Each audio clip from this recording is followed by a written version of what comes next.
रूस भारत का आजमाया हुआ साथी है। रूस ने भारत को Su-57 स्टील्थ फाइटर जेट के भारत में उत्पादन करने का ऑफर दिया हुआ है। इसके साथ ही रूस ने इस एडवांस फाइटर जेट की टेक्नोलॉजी भी भारत को देने की बात कही है। लेकिन अब रूस एक कदम और आगे बढ़ गया है। रूस की प्रमुख हथियार कंपनी रोसोबोरोनेक्सपोर्ट, जो Su-47 फाइटर जेट बनाता है, उसने एडवांस सैन्य उपकरणों के डेवलपमेंट और उत्पादन में भारत के साथ सहयोग करने की पेशकश की है।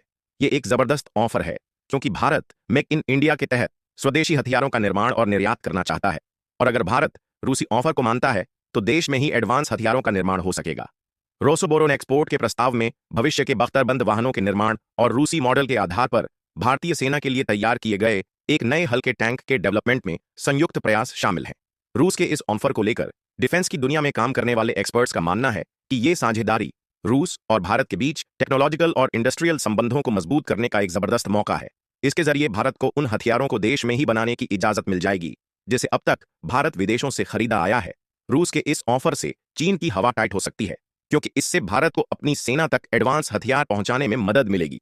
इसके अलावा अगर भारत रूस के इस ऑफर को स्वीकार करता है, तो डोनाल्ड ट्रंप को झटका लगेगा, जो भारत को एडवांस हथियार बेचकर अरबों डॉलर कमाना चाह रहे हैं। जय हिंद।